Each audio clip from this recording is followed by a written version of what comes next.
Esta era una niña, la hija de los presidentes del poblado de Sol. Era una niña que no tenía hermanos.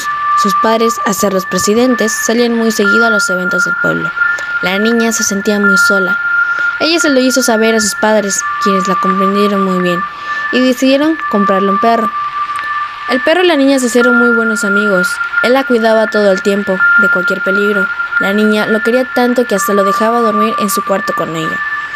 Todas las noches el perro le lamía una mano como señal de que estaba ahí con ella. Una noche, los padres de la pequeña tuvieron que salir a un evento relacionado con las costumbres del pueblo, a lo que la pequeña ya se había acostumbrado. Esa noche era especialmente oscura y fría. Como las demás noches, ella sintió la lengua de su cachorro pasar por su mano, cosa que la hizo tranquilizarse.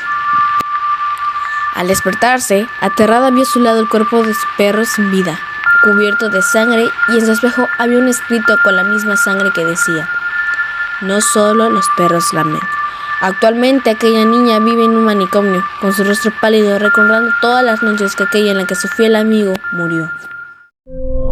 Hasta hace algunos años existía a corta distancia de lo que hoy es el centro de la Ciudad de México una estrecha callejuela conocida con el nombre El Callejón del Diablo. Empezaba en el descampado de la calle de San Martín y desembocaba en la calle de la Zanja. Aquella callejuela de tenebroso nombre estaba formada por un pasadizo sombrío bordeado de árboles frondosos que además atravesaba un paraje solitario. Dentro de ese paraje se encontraba una casucha humilde y de nulas comodidades, habitada por un enfermo de tuberculosis muy común en aquellos años. Como bien se puede comprender, ya sea por el enfermo, por el nombre del callejón o quizás por la oscuridad, pocas personas se aventuraban a tomar el callejón de día y mucho menos de noche, ya que después del ocaso reinaba una lúgubre oscuridad. Los habitantes además contaban que a las 12 de la noche en el mencionado callejón se aparecía el diablo, situación que entre los jóvenes resultaba toda una odisea digna de enfrentarse.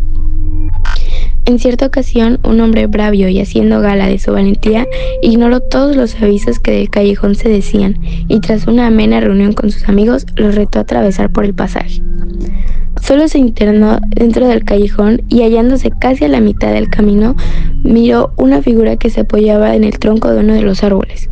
Tuvo un ligero sobresalto, pero inmediatamente se recuperó y se dijo para sus adentros: "¿Con quién forajidos a mí, Ahora verás".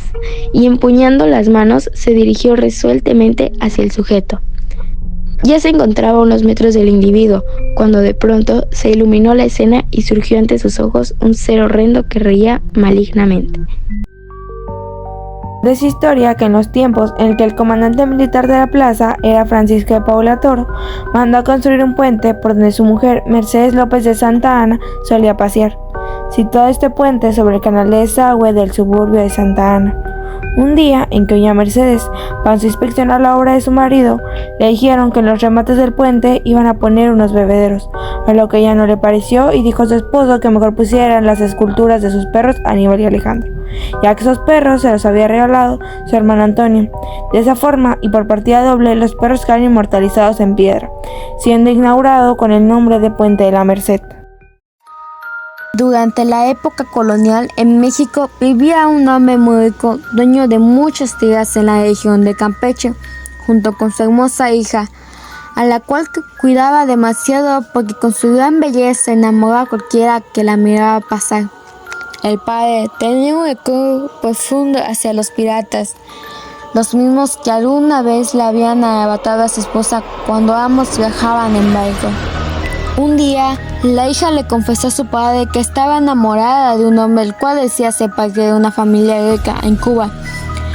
Claro que el padre rápidamente se interpuso ante alguna relación que pudiera tener su hija y prohibió que lo volviera a ver.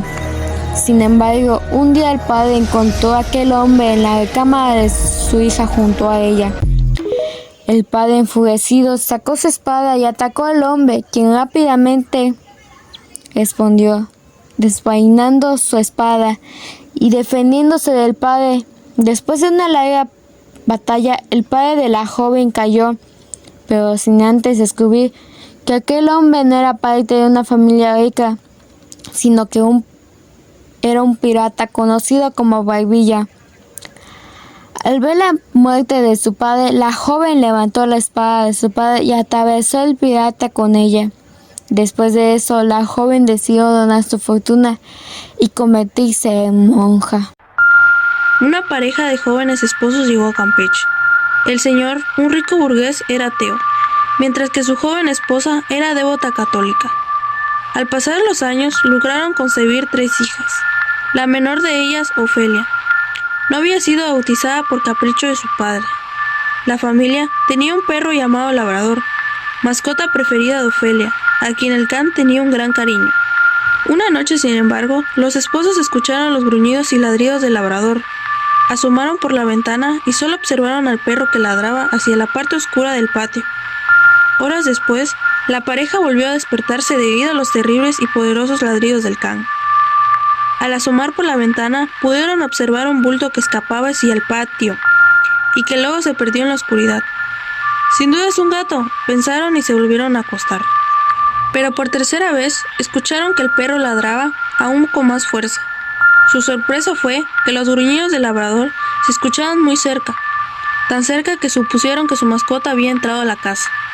Pero al prestar más atención, no solo escucharon los ladridos del can, lograron escuchar unos gruñidos muy graves, y más aún, los gritos de terror de una niña, Ofelia.